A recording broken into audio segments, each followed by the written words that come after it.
Bem-vindo ao Fair Mormon Perspectivas, um programa do Fair Mormon Podcast. A série Fair Mormon Perspectivas busca apresentar santos dos últimos dias, cuja experiência ou conhecimento sobre um tema específico pode nos ajudar a considerar diferentes perspectivas no Evangelho, conduzindo à fé. Apresentação: Tiago Quirino. Edição e finalização: Weder Teixeira. Direção: Luiz Botelho. Olá, seja bem-vindo a mais esse podcast da série Fair Mormon Perspectivas. Essa série vem abordando diferentes assuntos relevantes e contando com a participação de especialistas, acadêmicos e conhecedores que nos dão novas perspectivas sobre os temas discutidos. Hoje falaremos sobre um assunto de extrema importância. Trata-se de Jesus Cristo e as várias formas de observar o líder máximo da nossa fé. Para discutir esse tema, convidamos o irmão Marcos Martins. E essa aqui, se você não acompanhou ainda, é a segunda participação do irmão Martins na série Fair Mormon Perspectivas. Sua última participação ela pode ser acessada por meio do link que ficará à disposição aqui na descrição desse vídeo. Então, seja bem-vindo, irmão Martins. Muito obrigado, prazer participar novamente de um podcast com o Fair Mormon Brasil. Muito obrigado pelo convite, uma grande honra para mim. Irmão Martins, talvez algumas pessoas ainda não ouviram o outro podcast. Então, o irmão pode se apresentar dizendo quem é, a sua formação e onde que o irmão hoje trabalha, com o que trabalha? Com certeza. Eu sou Marcos Elvésio Martins, sou natural do Rio de Janeiro e tornei membro da Igreja de Jesus Cristo dos Santos dos Últimos Dias, junto com meus pais, Elvésio e Rudá Martins, em 1972. Eu recebi o sacerdócio em 1978, servi uma missão de tempo integral na Missão Brasil-São Paulo Norte, de 78 a 80, e ao longo dos anos tive o privilégio de servir em várias posições de liderança eclesiástica. Eu servi como bispo no Rio de Janeiro e no Havaí, na Universidade de Brigham Young do Havaí. Eu também servi como presidente da Missão Brasil-São Paulo Norte, a mesma missão que eu tinha servido como jovem. Quando jovem, servi novamente junto com minha esposa, de 2011 a 2014. Profissionalmente, eu trabalhei como analista de sistemas no Brasil, até mudar para os Estados Unidos, onde eu tive meus diplomas universitários em administração, comportamento organizacional e sociologia. Hoje eu sou professor na BYU do Havaí, sou professor de religião e liderança, e no momento estou servindo também como decano associado na Faculdade de Desenvolvimento Humano. Então eu cuido ainda do programa de educação religiosa e sirvo como oficiante do templo, membro do sumo conselho na minha estaca, sou pai de 4 filhos, avô de 6, e por aí vai. Mas, mais uma vez, um prazer enorme estar aqui com vocês. Belo currículo, irmão Martins, um belo currículo.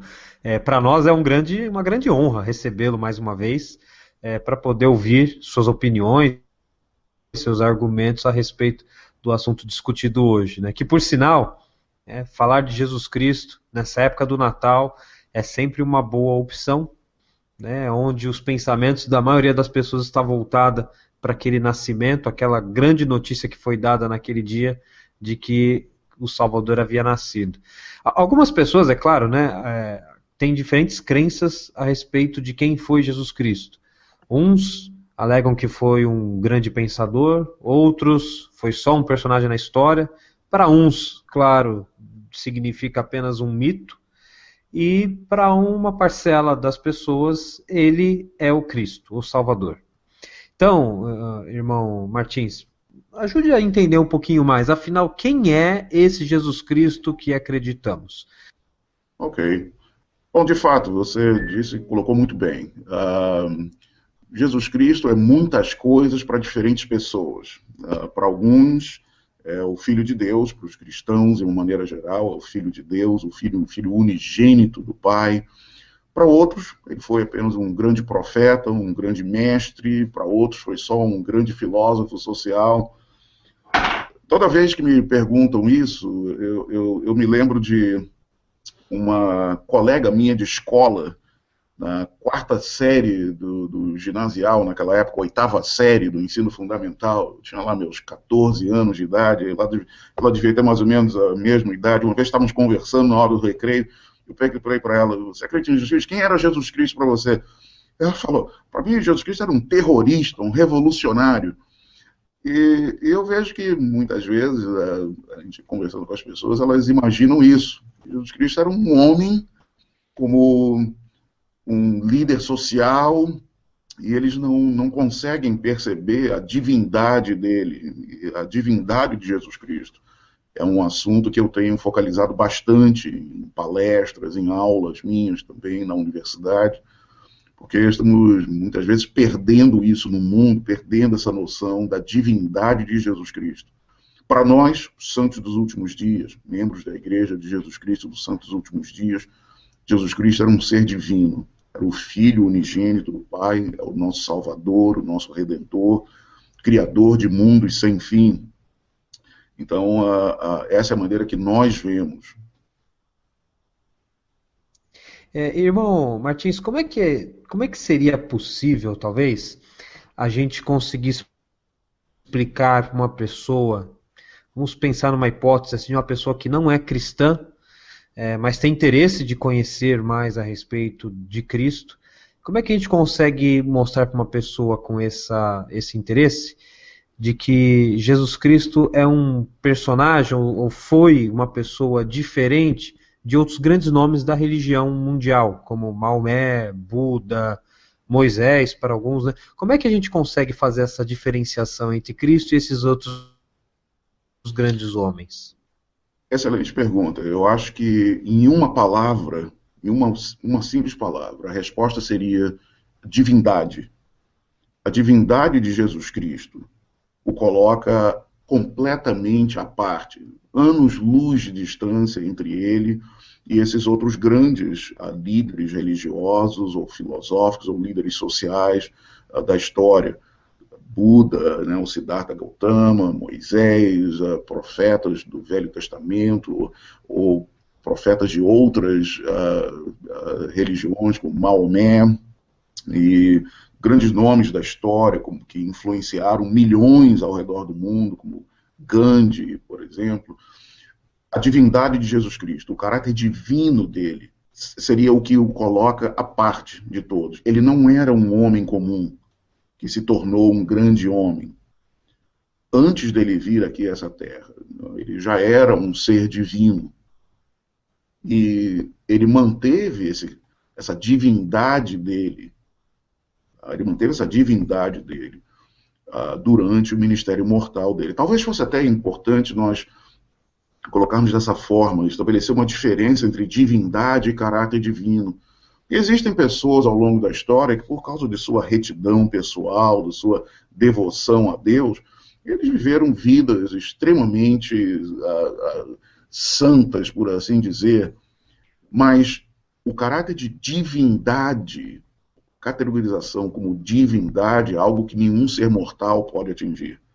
E Jesus Cristo era divino por natureza. Essa era a condição pessoal dele, a posição natural dele. Era de um ser divino.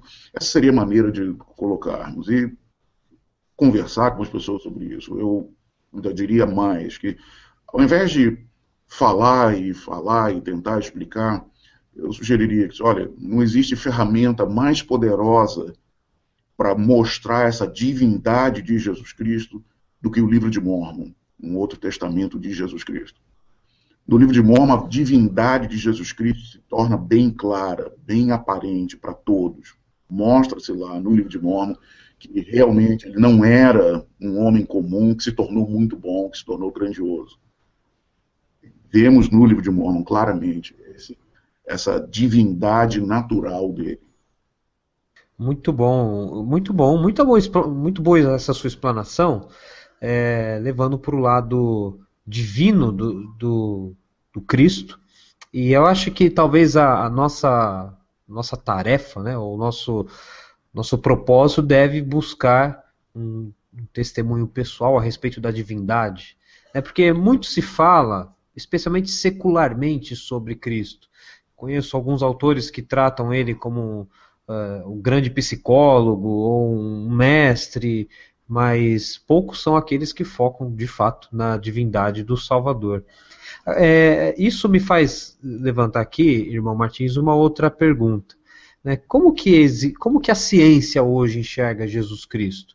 Existem evidências seculares que mostram que Cristo nasceu, viveu, pregou naquele local, viveu na Palestina e assim por diante? Temos esse tipo de evidências?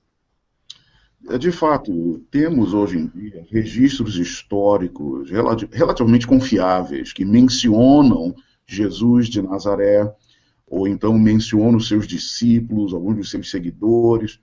E esses últimos, especialmente os registros dos discípulos, dos seguidores de Cristo, são provavelmente a base da crença científica de que Jesus realmente existiu. Agora vamos estabelecer uma coisa. O cientista, assim, um historiador, um arqueólogo, ele trabalha com base em dados, seja registros históricos, registros confiáveis, documentos, pergaminhos, ou então, no caso dos arqueólogos, pesquisas em campo, onde eles encontram, então, um sítio arqueológico, onde vão encontrar, então, artefatos da época, e que mencionem, né, seja objetos de metal ou de cerâmica que possam ter resistido aos séculos.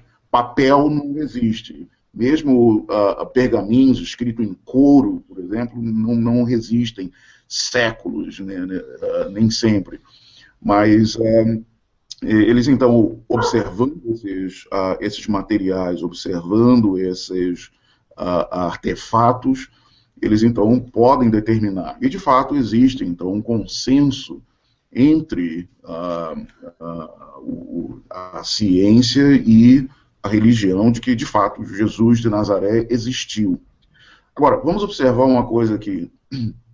Esse chamado Jesus histórico, que é o termo que muitos cientistas sociais usam, Jesus histórico, vamos dizer assim, ele é uma versão, uma imagem acadêmica do verdadeiro Jesus a quem nós adoramos, a quem nós seguimos.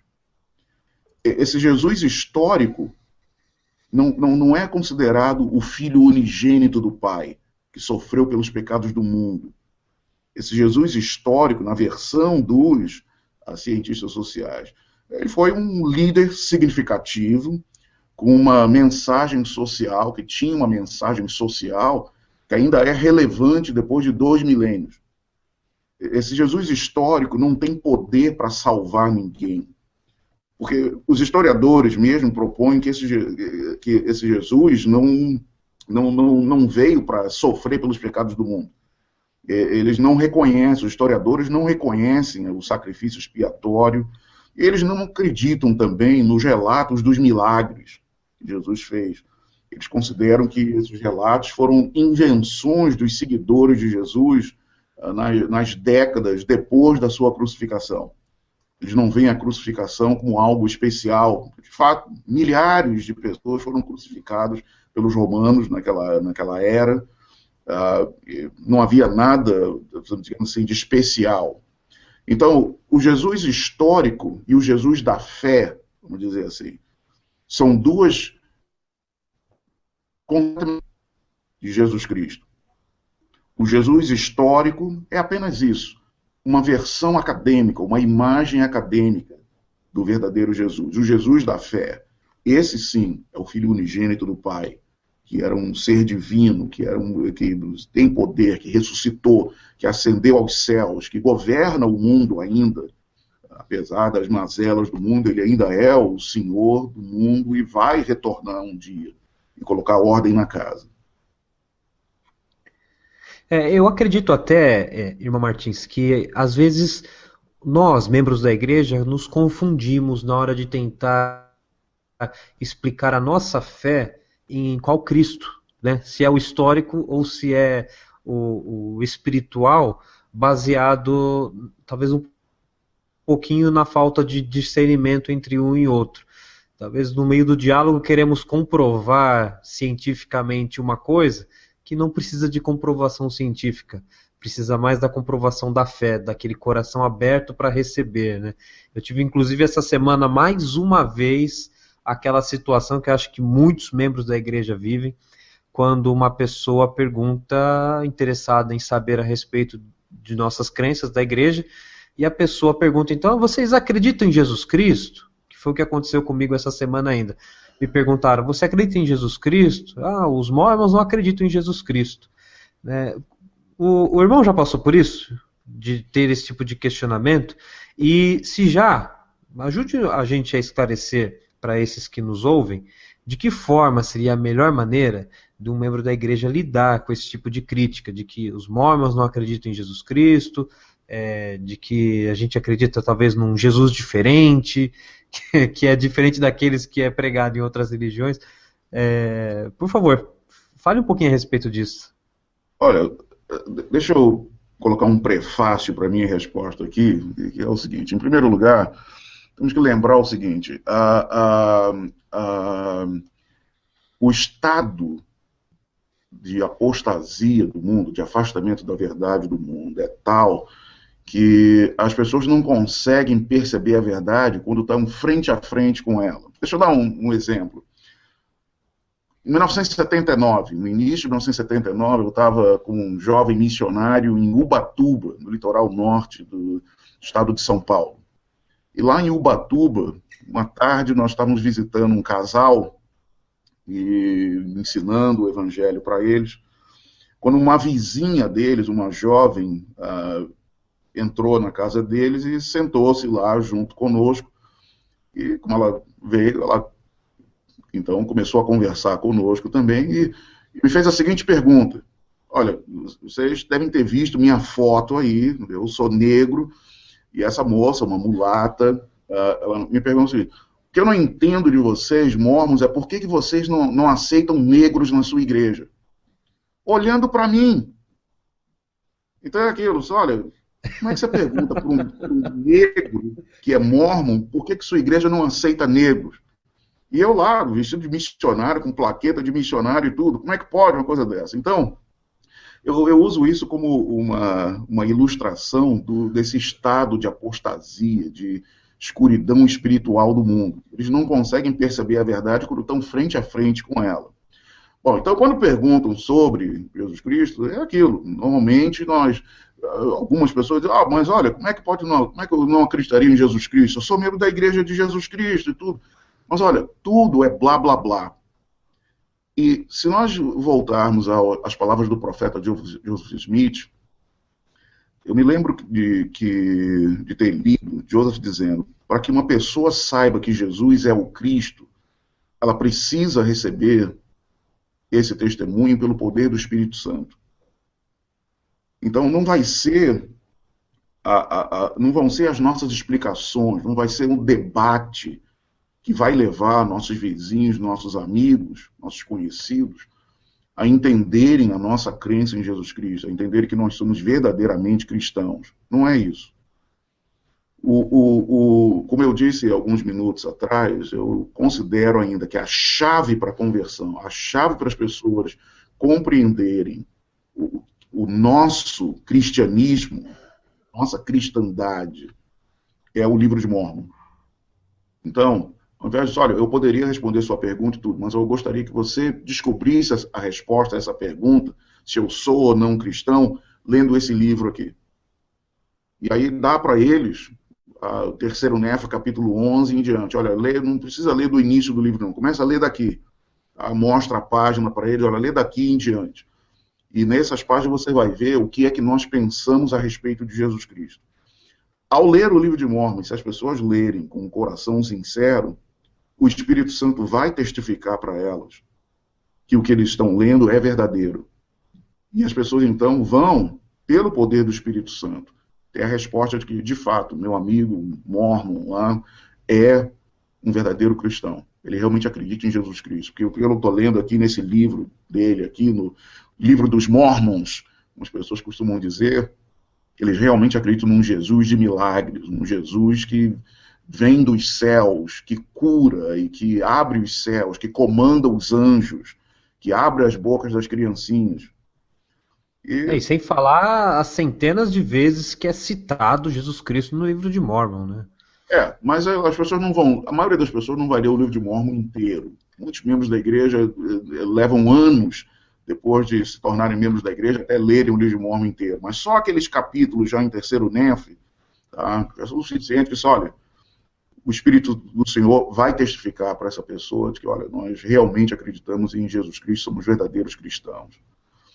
Para nós, pessoalmente, lógico, existe também aquela questão, o Jesus Cristo que nós adoramos é um Jesus Cristo que nos foi revelado através do profeta Joseph Smith. E eu acho extremamente interessante o fato de que Joseph Smith nasceu em dezembro, um mês em que tradicionalmente celebramos o Natal, pelo menos o mundo cristão celebra o Natal, e eu considero os versículos iniciais de seção 38 de Doutrina e Convênios, eu considero esses versículos o currículo vitae do Salvador.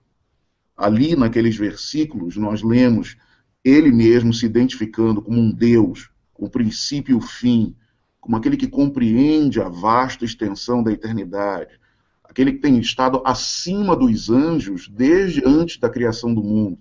Ele diz que ele conhece todas as coisas. Ali ele diz que ele criou o mundo pela própria voz dele, que ele arrebatou a Sião de Enoque. Ele diz que ele é quem mantém os iníquos em cadeias de trevas até o julgamento final. Ele é o diretor da prisão espiritual, por assim dizer. Então, essas são coisas que, uma vez que as pessoas aceitem o livro de Mormon e se arrependam, sejam batizados, elas vão receber, então, Doutrina e Convênios e vão ver esse currículo do Salvador, lá na seção 38. Irmão, deixa eu aproveitar que você está citando isso. Né? Eu acho que as Escrituras, de fato, elas apresentam o currículo de Cristo desde a vida pré-existência, né? da pré-vida de Cristo, pré-vida terrena de Cristo, e anunciou, acho que todos os profetas falaram, fizeram referência a respeito do Messias que viria, né, e acho que acredito até na preparação do povo para recebê-lo. Né? Mas a história que está escrita lá no Novo Testamento mostra que os judeus rejeitaram aquele Messias que foi predito e insistentemente por vários profetas antes do nascimento de Cristo. Né? Por quê? Por que isso aconteceu? Por que os judeus rejeitaram e não conseguiram reconhecer aquele Jesus que era o Messias que eles tanto aguardavam? Por que não houve esse reconhecimento? Correto. As profecias de Isaías e de Moisés eram claras, às vezes não são muito claras para a nossa, vamos dizer assim, cultura literária moderna, do século XX, início do século XXI, mas eram claras para os israelitas daquela era, da era em que Cristo nasceu. O livro de Mormon nos ajuda a entender tanto as profecias de Isaías e de Moisés a respeito do Salvador e de outros profetas também, mas também o livro de Mormon nos ajuda a entender o porquê que ele foi rejeitado. Então, o que nós sabemos hoje em dia é que os judeus da antiguidade, 2000 anos atrás, eles estavam num estado de apostasia. Eles não tinham tido profetas, videntes, reveladores por uns 400 anos. As pessoas estão manuseando a Bíblia, aquelas páginas entre o livro de Malaquias, que termina o Velho Testamento, e o livro o testemunho de Mateus no Novo Testamento, ali tem 400 anos entre um e o outro ali. E naqueles 400 anos eles não tiveram profetas entre eles. Então, a religião que eles praticavam era uma mistura da lei de Moisés com certas tradições que os eldres, os anciões de Israel haviam inventado ao longo dos séculos. Eles tinham criado uma série de tarefas e rituais que não eram coisas reveladas dos céus, não eram coisas que eram inspiradas do alto. E, infelizmente, depois de 400 anos, aquela geração do Salvador, de João Batista e dos apóstolos, eles estavam dando mais importância àquelas tradições do que às ordenanças mesmo que haviam sido reveladas através de Moisés. As tradições dos anciões haviam se tornado a maior parte da prática religiosa deles. Então, quando o Salvador Jesus Cristo começou o seu ministério mortal, ele mostrou claramente, em várias ocasiões, que aquelas tradições eram ineficazes e que elas eram inúteis. E isso feriu o ego dos líderes religiosos da época. E quando eles sentiram que a presença e os ensinamentos de Jesus demonstravam as falhas das suas tradições, eles preferiram rejeitar a Cristo ao invés de rejeitar suas tradições. Eles amaram as tradições deles mais do que amaram a Cristo, a quem eles diziam que adoravam. Então isso foi o que o livro de Mórmon nos ajuda a compreender hoje em dia. Eu acho interessante isso, irmão, porque o livro de Mórmon ele vem, e nós temos muita convicção disso, né, que ele vem como um complemento para ajudar a entender pontos que talvez a Bíblia deixou aberta, e um acaba complementando o outro, e juntos edificam a nossa fé, né? Então, mais uma vez, acho que no meio desse nosso diálogo todo, posso prestar um testemunho, novamente, da importância do livro de Mórmon na edificação da fé em Jesus Cristo. Ajuda a vencer essas barreiras, né, de tradições que não significam muito quando a gente pensa, claro, no poder da fé em nossos corações, no desejo de seguir o grande Messias, o Salvador. Falando ainda de Jesus Cristo, mas mudando um pouquinho de assunto, né, indo para um outro lado, vocês que nos ouvem agora, talvez desconheçam essa informação, mas em 2008, o irmão Martins participou do documentário Messias, Eis o Cordeiro de Deus, produzido pelo Instituto Maxwell. O Instituto Maxwell ele é associado ao Departamento de Religião da BYU. E é um documentário de peso, com conteúdo muito interessante a respeito do Messias. Como é que foi, irmão Martins, participar dessa experiência? Olha, foi um privilégio muito grande. Na época eu realmente não estava esperando por isso. Eu tive vários colegas meus que são professores na BYU, conheciam o meu trabalho. Eu não sou um especialista em Velho e Novo Testamento da Bíblia. Nas minhas aulas de religião e de liderança, eu focalizo mais o livro de Mórmon, o Doutrina e Convênios, ou então aplicações da doutrina. Eu dou aulas de casamento, ou então cursos de pesquisa em doutrina. Então a convite veio como uma grande surpresa para mim, mas eles queriam um pouco mais, talvez, de diversidade, não apenas professores da BYU, mas queriam também mostrar outros professores vindos da BYU Idaho e da BYU Havaí também. E como já tinham alguns deles visto algumas outras coisas que eu tinha feito em vídeo, em associação com a BYU TV, eles então resolveram me convidar. Um deles disse assim: olha, a câmera gosta de você. Então foi uma experiência muito marcante. Eu passei 3 horas no estúdio e imaginei, bom, eles vão usar 30 segundos disso daí. Mas na realidade, trechos da minha participação apareceram em 5 dos 7 episódios. Então eu fiquei bastante lisonjeado com isso também. E felizmente tivemos essa bênção de ter a More Good Foundation, que providenciou uma dublagem para o português do documentário, que está disponível hoje em dia online, em português, todos os episódios do documentário. No site, se não me engano, o endereço é messias.co, não é .com, é .co. E o documentário está lá. Inclusive tem uma introdução que eu filmei poucos dias antes de ser designado presidente de missão, fui no estúdio.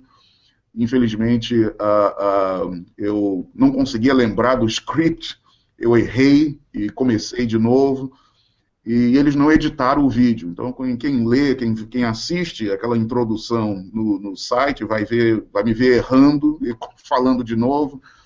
Eles não fizeram a edição do vídeo. Tá bom, mostra que eu não sou perfeito. Tá bom, tenho que continuar sendo professor, não posso ser ator. Para quem tiver curioso sobre esse documentário, né, em breve nós vamos disponibilizar aqui no canal em português do Fair Mormon o documentário inteiro, né, e bastante material a respeito desse assunto que nós estamos abordando hoje. Sabe, irmão Martins, falando sobre esse documentário, nós queremos abordar ele um pouquinho mais, mas antes de se aprofundar nele, gostaria somente de ouvir sua opinião sobre um caso, né? Até quando eu estava na faculdade eu presenciei uma situação assim. Eu tinha um rapaz que ele era muito religioso, membro de uma outra denominação religiosa, e o trabalho de conclusão de curso dele, ele teve que fazer baseado na Bíblia e alguma coisa assim, né? Como o curso era de jornalismo, ele decidiu apurar se Paulo, essa era a tese dele, né? Se Paulo era um jornalista baseado nos relatos dele da Bíblia. E no final, depois de todo o estudo, ele comprovou que Paulo não tinha nada a ver com o jornalista. Aí muitas pessoas tentaram fazer algo parecido estudando Jesus Cristo. Então a gente está falando que nos anos 2000 as pessoas ainda estudam sobre Jesus Cristo. Você, como acadêmico, né, como um especialista do meio aí, você acha que esse tema Jesus Cristo ainda é atual? Mesmo ele tendo vivido há 2000 anos, dá para se explorar muita coisa ainda a respeito dele? Olha, a realidade é que nós não temos todas as informações ainda. Olha, o apóstolo João, no final de um dos testemunhos dele, que é o Evangelho de João, ele declara que muitas coisas houve que Jesus fez que não foram registradas. E que se todas elas fossem registradas, ele disse que acho que o mundo todo não ia caber, no mundo todo não ia caber o número de livros que iam ser escritos. A relevância de Jesus Cristo hoje em dia, ela existe justamente por causa da divindade dele, eu diria. Por ele ser um ser divino, ele pode atender a todas as nossas aspirações modernas, todas as nossas preocupações, todos os nossos desgastes pessoais, todas as nossas depressões, ansiedades, seja o que for. Então, Jesus Cristo sempre, para sempre, será relevante no mundo ou fora do mundo. Ele é um ser divino e, por causa disso, então, ele atrai as pessoas, até hoje em dia, vai continuar fazendo, de uma forma como nenhum outro líder religioso, ou líder filosófico, ou social, o que seja, jamais conseguiu. Certo. Eu gostaria agora de voltar então para o assunto. Isso foi só uma aspa que a gente abriu aqui no meio da entrevista.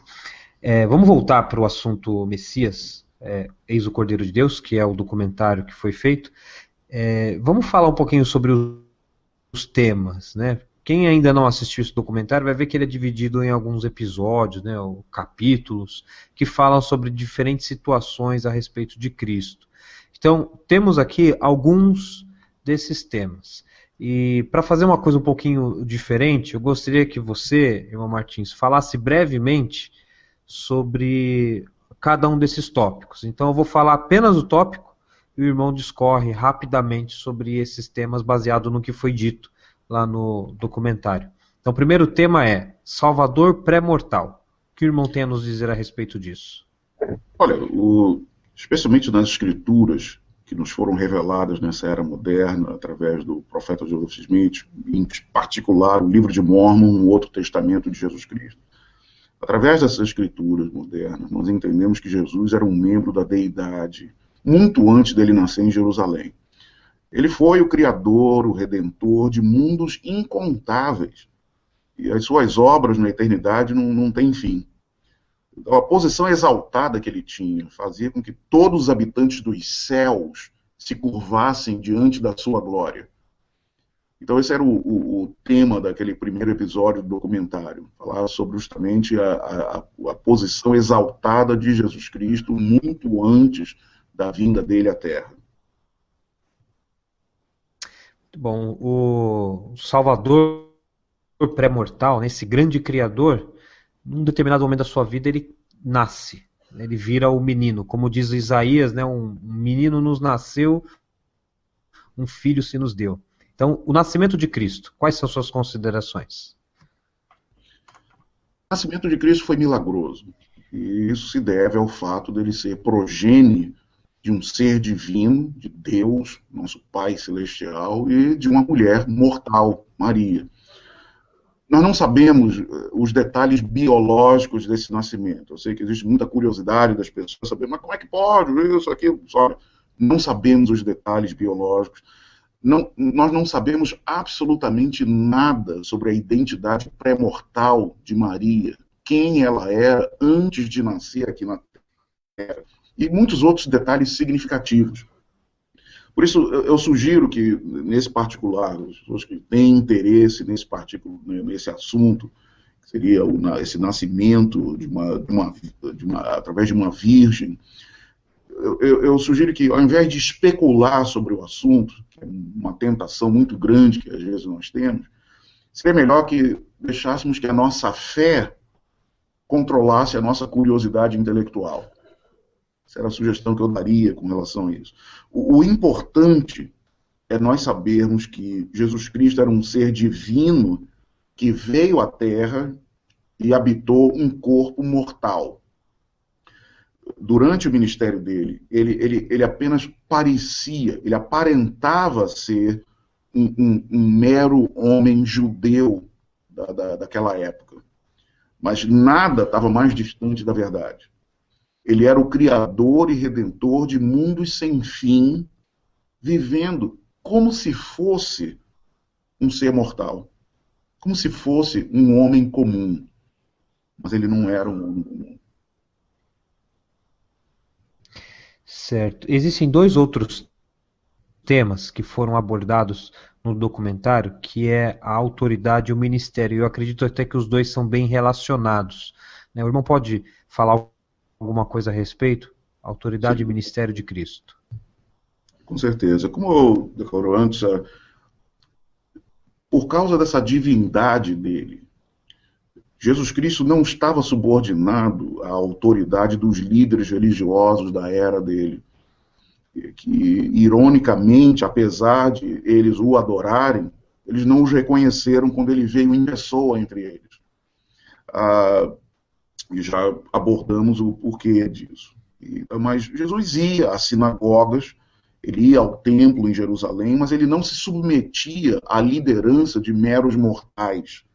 Especialmente, como nós já discorremos aqui, numa época em que a religião que eles viviam tinha sido deturpada pelas tradições dos anciões, como eram chamados, que não tinham nada a ver com os mandamentos divinos.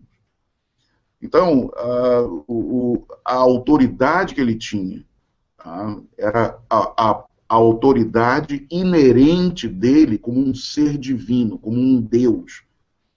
Quando um grupo de líderes religiosos o abordaram e questionaram sobre a autoridade dele, com que autoridade você faz isso? E ele, muito espertamente, ao invés de dizer quem ele era, ele respondeu com uma outra pergunta e disse: me diz primeiro, que autoridade João tinha para batizar, João Batista tinha para batizar? E eles, no entendimento politicamente correto deles, não quiseram dar uma resposta. E o Salvador disse: eu também não respondo, se vocês não responderam a minha pergunta, eu também respondo a de vocês. Mas era isso, esse questionamento deles mostra claramente que Jesus Cristo era visto por eles como um poder à parte, um poder paralelo e superior ao deles, porque nenhum daqueles daqueles líderes religiosos de 2000 anos atrás, estava fazendo milagres lá, dando vista aos cegos, fazendo os coxos andarem, fazendo os mudos falarem, os surdos ouvirem, trazendo pessoas de volta à vida, como ele fez em algumas ocasiões, a filha de Jairo, e eventualmente, no final do ministério dele, trazer Lázaro. A filha de Jairo foi uma coisa rápida, logo depois do falecimento dela, ele a trouxe de volta. Mas o falecimento de Lázaro, ele trouxe Lázaro de volta à vida depois de 4 dias. Coisa que não havia como os judeus contestarem isso naquela época. Aqueles líderes religiosos não tinham como contestar. Que, olha, isso é o poder de Deus. O diabo não podia fazer isso, nenhum outro poder não podia fazer isso. Então, isso demonstrava claramente que eles entendiam que ele possuía uma autoridade muito superior a deles. E eles se ressentiam por isso. E isso influenciava também o ministério dele, a maneira como ele ensinava. Os próprios registros nos evangelhos, no Novo Testamento, diziam isso, que ele não ensinava como os fariseus, ele ensinava como alguém que tinha autoridade. É interessante esse linguajar, eles reconheciam que havia uma autoridade natural vinda dele, que não era uma coisa que tinha vindo das sinagogas daquela época. Então, essa era uma das características fundamentais do ministério do Salvador, do ministério mortal do Salvador Jesus Cristo. Ele exerceu aquele ministério como um ser divino. O ministério de Cristo, nós interpretamos hoje em dia como a missão dele, né, que se estende até o próximo assunto, que é a expiação.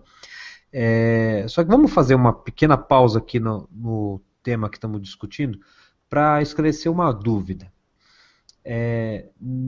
O ministério de Cristo tinha um propósito, um objetivo, que nos é conhecido amplamente, que é a salvação, a exaltação das pessoas, vencer o pecado e a morte e nos dar, então, o privilégio de voltar a Deus. Agora, muito se especula sobre a necessidade de Cristo de passar por outros tipos de experiências terrenas. Um exemplo é o casamento. Na crença hoje dos membros dos santos dos últimos dias, o casamento é fundamental para uma pessoa ser salva.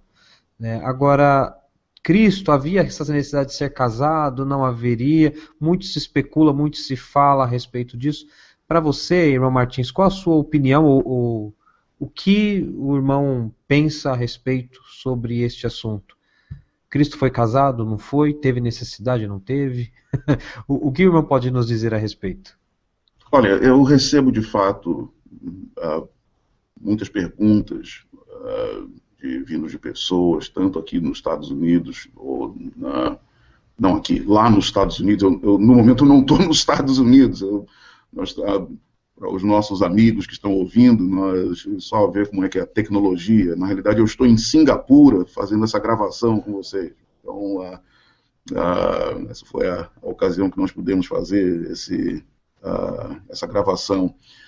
Lá nos Estados Unidos, no Brasil, pessoas me perguntam sobre isso. E, infelizmente, muitos dos nossos irmãos e irmãs em outras denominações religiosas nos criticam por causa disso, mas sem necessidade. Porque a ideia de que Jesus Cristo poderia ter se casado existe entre historiadores e estudiosos da Bíblia há muito tempo. No entanto, não temos nada registrado nas escrituras oficiais, nas escrituras aceitas, publicamente aceitas hoje em dia, ou em revelações modernas que o profeta Joseph Smith ou seus sucessores tenham recebido. Não temos nenhum registro de que o Salvador tenha se casado.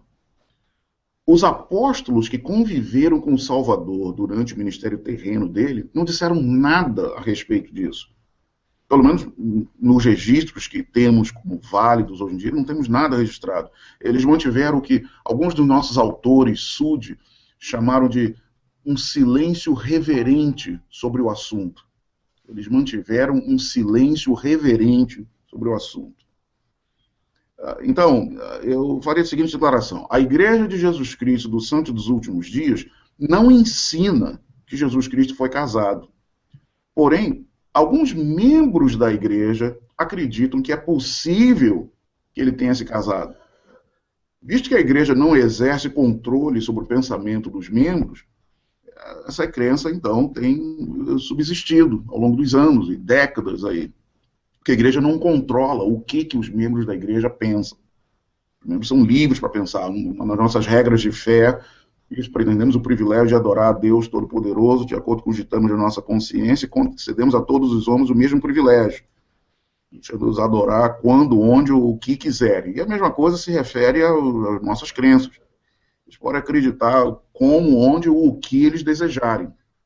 E assim é. Desde que eles não ensinem nada que seja contrário aos ensinamentos oficiais da igreja, a igreja não vai dizer nada. Então, a igreja não ensina, a igreja de Jesus Cristo, dos Santos dos Últimos Dias, não ensina que Jesus Cristo foi casado.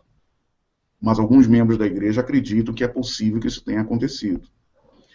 Pessoalmente, para mim, tá, a minha opinião é a seguinte.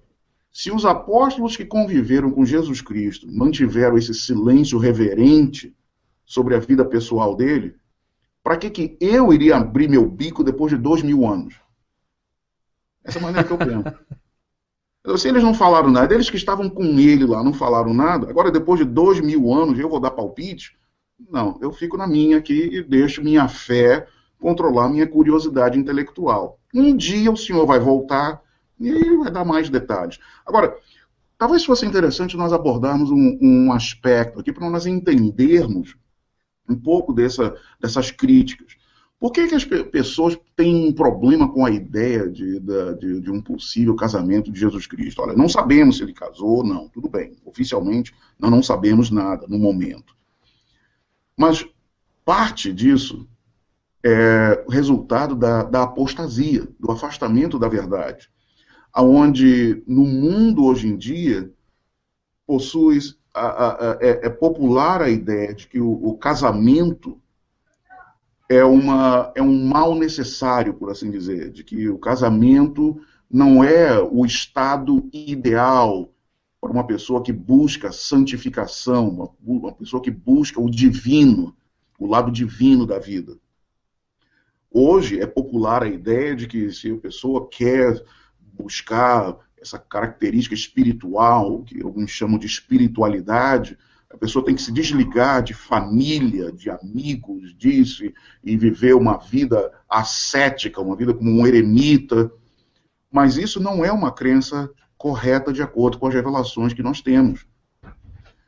As revelações que nós temos mostram exatamente o oposto, que a condição mais sagrada de vida se encontra justamente no casamento e na família. De acordo com o que o profeta Joseph Smith ensinou, o casamento, especialmente o casamento oficializado pela autoridade do sacerdócio num templo, na casa do Senhor, esse casamento é a mais alta ordem do sacerdócio de Melquisedeque. É a mais alta bênção, a mais alta ordenança que uma pessoa mortal pode receber aqui na Terra. É a condição mais santa, mais sagrada de vida nesse mundo. O casamento e a família são. Se as pessoas tivessem essa visão, talvez não se importassem tanto com essa questão. Mas por não terem isso, e acharem que o casamento é um mal necessário e que celibato seria uma condição mais pura e mais santa, por isso, então, eles acham uma ideia absurda de Jesus Cristo casar. Mas, mais uma vez, nós não sabemos se ele casou, não temos informação nenhuma no momento e não podemos fazer nenhuma especulação a respeito. Então, pelo menos, irmão Martins, dá para entender que o ministério de Cristo não teve essa necessidade de se incluir o contexto histórico dele, de casamento ou não, porque acho que a missão dele era um pouco diferente desta, né? O foco dele era ensinar e mostrar como a expiação salvaria as pessoas. Então, falando nisso, e eu acredito que este é talvez até o clímax do documentário, a expiação e a ressurreição de Cristo. O irmão poderia brevemente expor esses dois assuntos, expiação e ressurreição? Com certeza. A expiação de Jesus Cristo foi, de fato, um dos pontos máximos da vinda dele. Se nós imaginarmos, e mais uma vez, maravilha, nós temos o livro de Mórmon. Eu me recordo o testemunho do profeta Abinadi, no livro de Mórmon, no livro de Mosias, no livro de Mórmon. E Abinadi, no testemunho dele, diz assim: se Cristo não tivesse vindo ao mundo, falando das coisas futuras como se já tivessem acontecido. Só veja só, mais de um século antes do nascimento de Cristo, nós tínhamos esse testemunho de um profeta que, para ele, o sacrifício expiatório de Jesus Cristo era algo já confirmado na mente dele. Cristo ainda não iria nascer por mais quase 150 anos, mas na mente de Abinadi era líquido e certo de que ele iria nascer, de que iria sofrer o sacrifício expiatório. Então, quando Jesus Cristo foi para o jardim do Getsemane naquela noite, olha, o peso da responsabilidade nos ombros dele era um peso da própria eternidade. Porque entendemos que por milhares de anos, as pessoas fiéis a Deus, fiéis a Ele, haviam acreditado de que Ele iria cumprir aquele sacrifício, que Ele iria fazer aquele sacrifício, que Ele iria sofrer pelos pecados deles. E aquelas pessoas não apenas acreditavam naquilo, mas elas receberam os benefícios daquela expiação. A expiação é atemporal. Ela não está subordinada a tempo e espaço. Então as pessoas receberam os benefícios da expiação milhares de anos. Receberam bênçãos da expiação, perdão dos seus pecados, receberam o Espírito Santo, e receberam o amor de Deus em suas vidas muitos séculos, ou até milênios, antes do sacrifício ser feito. Então Jesus Cristo realmente não podia falhar naquela ocasião. Eu me lembro também do testemunho no livro de Mórmon, no livro de Elamã, no livro de Mórmon, do profeta Samuel, um profeta lamanita, que ele fala de forma bastante incisiva que era necessário que Cristo sofresse. Era necessário que ele sofresse. Eu me lembro quando eu era garoto, e eu não era membro da igreja ainda, mas tinha frequentado o catecismo na igreja católica, e recebido minhas primeiras lições sobre Adão e Eva, e a queda, e Jesus Cristo, e tudo. Eu me lembro que, e sendo fã de ficção científica também, sempre fui e continuo sendo, e um dos temas em ficção científica, um dos temas mais populares é viagem no tempo.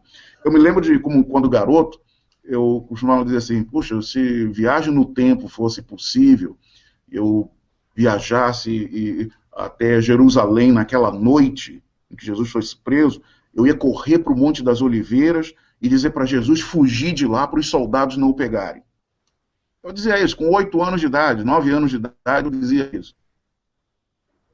Quando eu conheci a igreja, anos depois de ter conhecido a igreja, quando finalmente as doutrinas da queda de Adão e Eva e da expiação se tornaram claras para mim, eu mudei minha maneira de pensar. Eu disse assim: olha, se viagem no tempo fosse possível e eu me encontrasse em Jerusalém naquela noite, eu não faria absolutamente nada para impedir a prisão de Jesus Cristo e o sofrimento dele.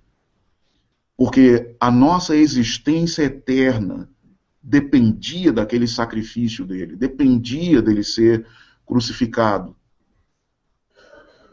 E qualquer coisa boa que nós possamos esperar no futuro distante, na eternidade, dependia da ressurreição de Jesus Cristo. A ressurreição faz com que nós consideremos tanto a celebração do Natal como a celebração do Ano Novo, da Páscoa, digo, como eventos extremamente significativos. Eu acho que nós não damos tanta importância assim à ressurreição, mas imagina, eu acho que talvez para pessoas, por exemplo, que tenham entes queridos, que tenham falecido no mês de dezembro, imagino que a celebração do Natal deve ser muito triste para muitas dessas pessoas. E não há razão para isso. Porque celebrar o Natal lembra as pessoas Diz, olha, meu pai, minha mãe, meu irmão, minha irmã, meu primo, meu amigo querido que morreu, vai ressuscitar. Por causa desse nascimento que nós estamos celebrando nesse mês de dezembro, ele vai ressuscitar um dia, vai voltar a viver. Vai voltar a viver de uma forma tal que não vai ter mais doenças, não vai ter mais envelhecimento, não vai ter mais morte. Então, a ressurreição de Jesus Cristo era absolutamente essencial. Todas as coisas boas, Mormon ensinou, vêm em Cristo. Eu me lembro uma vez, estava recebendo uns visitantes lá na BYU, Havaí, que pertenciam a uma outra fé cristã, e eles eram um grupo de pessoas idosas, aposentados, professores universitários aposentados, vindo do continente, e eu fui convidado a fazer uma apresentação para eles sobre as nossas crenças básicas, que eu fiz, e depois abri para perguntas. Uma das perguntas, um senhor de seus 70 e poucos anos me fez é o seguinte: o que eu não entendo de vocês, mormons, é por que essa ideia de que Deus tem um corpo? O corpo não presta para nada, o corpo é imperfeito, o corpo é doente, o corpo envelhece. Por que essa ideia? Para que Deus ia querer ter um corpo? E eu confesso, naquela ocasião, ninguém tinha me feito aquela pergunta, nunca tinha feito aquela pergunta na minha vida, e eu mesmo não tinha parado para pensar. E não me recordo de imediatamente ter dado uma resposta para aquele homem. Mas, ponderando sobre isso depois, eu pensei, por que não ter um corpo ressurreto? Não um corpo imperfeito, não um corpo doente, não um corpo envelhecido, mas um corpo vivo, sendo uma fonte de vida, cheio de poder, cheio de conhecimento, que não sofre envelhecimento, que não sofre doenças, que não sofre dores, e que vai ser para sempre, vai estar naquela situação. Por que não ia querer? Por que não querer isso? Eu pensei, por que não imaginar que eu vou poder ter o abraço da minha esposa para o resto da eternidade? Desfrutar essa bênção de ter um abraço carinhoso dela, ou de ter o envolvimento com meus filhos, com minhas netas, meu neto. Por que não essas coisas? E aí eu consegui imaginar a bênção que é a ressurreição de Jesus Cristo. Então, o ponto da ressurreição é significativo por causa disso. Porque nos lembra de, olha, grandes coisas nos hão de advir por causa da ressurreição. A ressurreição de Jesus Cristo faz com que a morte, apesar de ser universal, não seja permanente. Ninguém vai continuar morto para sempre. Todos que nasceram e morreram, vão poder ressuscitar um dia. É uma boa explicação, irmão Martins.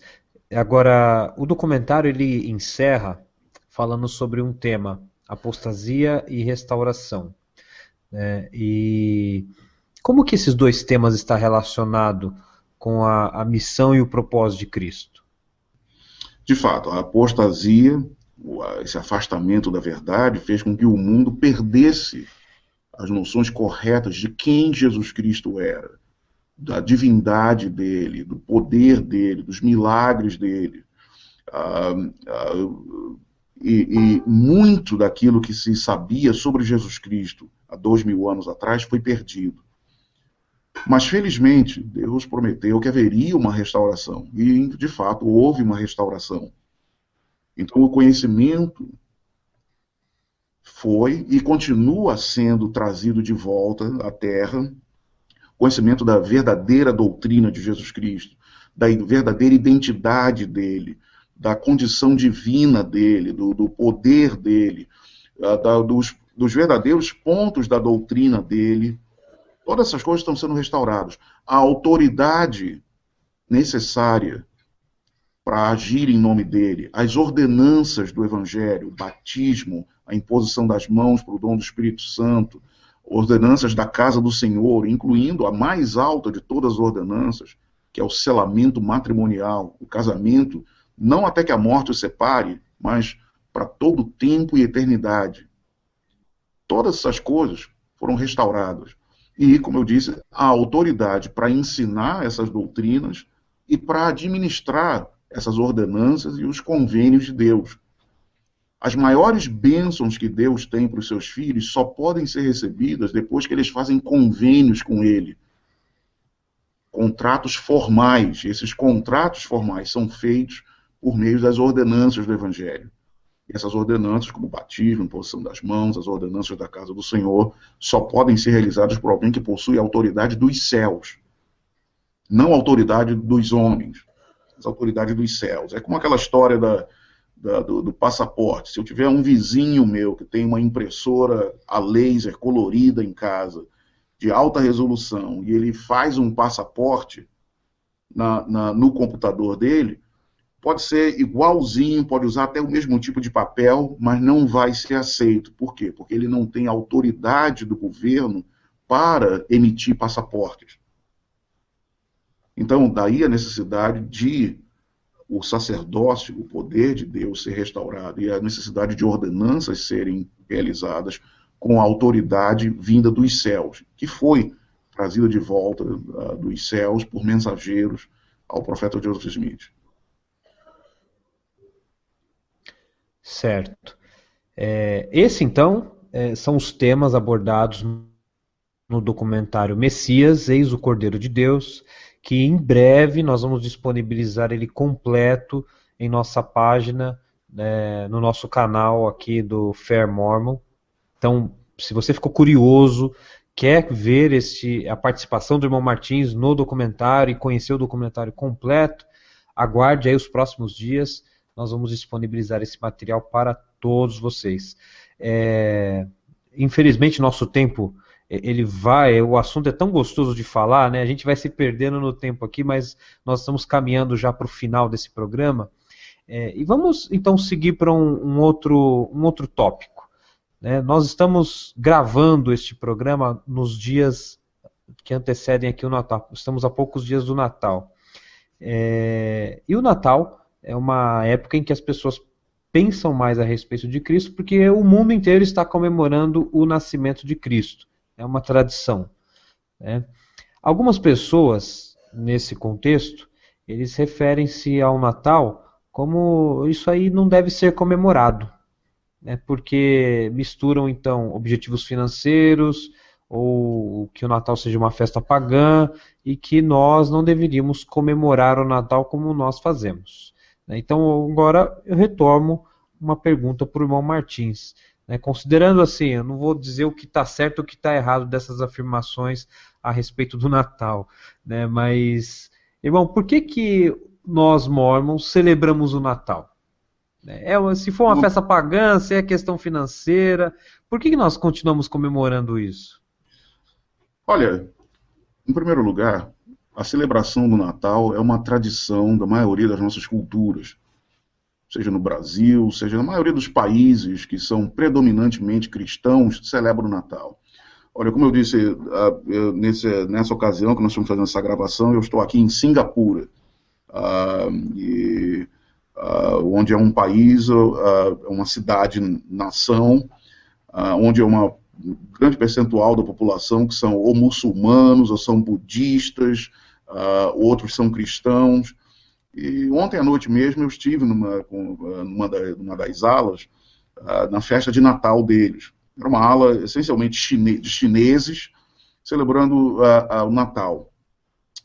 E eu não vou entrar no mérito de quem está certo, quem está errado, não é isso. O que eu penso da seguinte forma: olha, é uma tradição, em primeiro lugar, da maioria das nossas culturas, que são culturas que vieram de países que eram essencialmente cristãos. Mas eu penso o seguinte: por que não celebrar o Natal? Veja só, de todos os grupos religiosos do mundo, talvez os santos dos últimos dias, ou os mormons, sejam aqueles que mais têm motivos para celebrar. Porque nós acreditamos num Cristo vivo, num Cristo que é ativo no mundo atual, através de profetas e apóstolos modernos. um Cristo que oferece ordenanças e convênios administrados pela autoridade do seu sacerdócio, através dos quais, dessas ordenanças e convênios, o povo pode elevar-se acima das picuinhas mundanas e viver vidas repletas de significado, vidas abençoadas de formas nunca antes imaginadas. Por que não celebrar isso? Então essa é a maneira que eu penso. De fato, olha, tem um lado comercial da coisa, né, aquele simbolismo do dar o presente e tudo, mas nós podemos fazer com que, ao mesmo tempo, aliado à tradição, nós enfatizemos o significado desse nascimento, o significado dessas bênçãos que estão sendo oferecidas a nós. O sacerdócio, ordenanças, convênios, que faz com que nossas vidas sejam vidas, como o Salvador mesmo prometeu, mais abundantes, mais cheias de significado, mais relevantes, independente das nossas dificuldades, independente das nossas das provações e das tribulações da vida. Nós sabemos que existe um Deus e que Ele é o nosso Pai, que Ele nos ama e que o Salvador nos ama, e nós podemos nos sobrepujar todas essas coisas. Eu vejo o Natal como uma maneira de celebrar todas essas coisas. Para mim, tanto faz quando que Cristo nasceu. Eu não sei se nasceu em dezembro, se nasceu em abril, nasceu em agosto. O importante para mim é que Ele nasceu. E eu celebro esse nascimento. Talvez nós tenhamos duas formas de celebrar, né? Além do Natal, nós também podemos comemorar muito bem Cristo na Páscoa, porque a Páscoa ela tem um outro significado de extrema importância. Até gostaria de recordar para você que nos ouve que em 2014 a igreja publicou um dos vídeos que, na nossa opinião aqui, é um dos mais marcantes a respeito da vida e missão de Jesus Cristo. Eu gostaria até de citar um trecho desse vídeo que narra um pouco a respeito, assim, dá detalhes a respeito de Cristo, que eu acho que foi uma avaliação muito bem feita, é um roteiro muito bem escrito. E depois, eu gostaria que o irmão Martins, então, tecesse as suas impressões a respeito desse trecho do vídeo de Páscoa, né, mas que tem tudo a ver com o Natal e que tem tudo a ver no contexto geral deste tema Jesus Cristo que nós estamos tratando. Então, o vídeo publicado em 2014, um trecho dele diz, abre aspas, Jesus Cristo foi um carpinteiro, mestre, rejeitado e líder, mas ainda assim fez o que nenhum carpinteiro, mestre, rejeitado ou líder jamais fez. Aquele que, como todos os que o precederam, viveu e morreu, mas diferente de todos os que o precederam, ressuscitou dentre os mortos, viveu outra vez e vive. E porque ele vive, eu, você e todos viveremos de novo. Graças a ele, o aguilhão da morte é desfeito. A sepultura não tem vitória, podemos começar de novo e de novo. Graças a ele, a culpa transforma-se em paz. O arrependimento transforma-se em alívio. O desespero transforma-se em esperança. Graças a ele, temos segundas chances. Páginas em branco. Novos inícios, não há fim. E fecha aspas. Irmão, esse trecho me inspira muito. Me arrepia quando eu escuto, leio ou quando eu assisto novamente esse trecho do vídeo. E me faz sentir aquela impressão tão doce que é o testemunho de Cristo. Então agora eu jogo para você, né? Pode expressar suas impressões a respeito desse trecho desta mensagem? Com certeza, e também o meu testemunho aqui, já que estamos praticamente terminando esse podcast. Essa declaração no vídeo da igreja resume a doutrina de Cristo de forma direta, abordando as consequências do seu ministério, as consequências do sacrifício expiatório e da ressurreição para cada indivíduo, para cada pessoa individualmente. Segundas chances, páginas em branco, novos inícios. Isso que Jesus Cristo representa. E eu, pessoalmente, tenho um testemunho de que Ele é o nosso Salvador e o nosso Redentor, e de que Ele vive hoje em dia, de que Ele ressuscitou dos mortos. e de que ele governa a sua igreja, a igreja de Jesus Cristo dos Santos dos Últimos Dias, que é na minha compreensão, no meu entendimento, no meu testemunho, é o repositório terreno das verdadeiras doutrinas de Cristo, do conhecimento dos convênios de Deus, das ordenanças verdadeiras e corretas do Evangelho de Jesus Cristo, e o repositório também dos sacerdócios, das autoridades necessárias para ensinar essa doutrina, para ensinar os mandamentos de Deus e para administrar as ordenanças e convênios divinos. Eu sei que Jesus Cristo vive, eu me considero privilegiado por ser um discípulo dele, um seguidor, um discípulo dele, ainda que imperfeito, e de poder ensinar essas coisas como discípulo, como missionário, como professor, como membro da igreja. E eu tenho, de fato, apenas coisas boas para declarar a respeito de Jesus Cristo, do papel dele na minha vida, como na vida de toda a humanidade. Esse seria o testemunho que eu teria para dar para todos. Muito obrigado, irmão Martins, pela sua participação. Mais uma vez, foi uma brilhante contribuição. O tema foi muito bem abordado. Eu tenho certeza que muitas pessoas passarão a compreender melhor a respeito do Salvador, da qual eu também presto meu testemunho, né, de que ele vive, ele está no nosso meio, ele é o ponto central da nossa vida, da nossa crença, de tudo que nós fazemos. Ele mudou a minha vida, fez um milagre no meu coração, me transformou como ser humano, e tenho certeza que esse mesmo milagre foi feito com várias outras pessoas. Esse podcast, nós estamos chegando ao final. Quero agradecer muito também a você que está nos ouvindo, que teve a paciência de escutar até o fim, que se você está ouvindo até esse momento, é porque tem aquela fome, a sede de receber mais informações a respeito do Salvador. Nós, do canal Fair Mormon, queremos dar um agradecimento especial ao irmão Martins, que é um homem ocupado, tem uma agenda apertada, e mesmo assim se dispôs de todo o coração a dedicar aqui quase 2 horas do seu tempo para poder nos atender e ficar à disposição de dar a sua contribuição. Então, muito obrigado mais uma vez.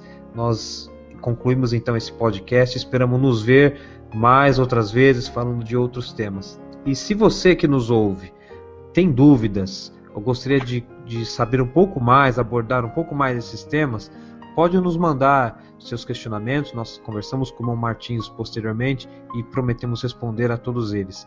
Acompanhe então as descrições desse vídeo, compartilhe o que foi esse vídeo, essa instrução de hoje, e faça essa mensagem chegar para todas as pessoas. Encerramos agora e agradecemos a participação de todos. Obrigado por ouvir o Fair Mormon Podcast. Compartilhe esse episódio com seus amigos. Nos ajude a aumentar a popularidade deste programa se inscrevendo em nosso canal e comentando o episódio. As opiniões expressadas neste podcast não constituem necessariamente a posição de a Igreja de Jesus Cristo dos Santos dos Últimos Dias ou do Fair Mormon.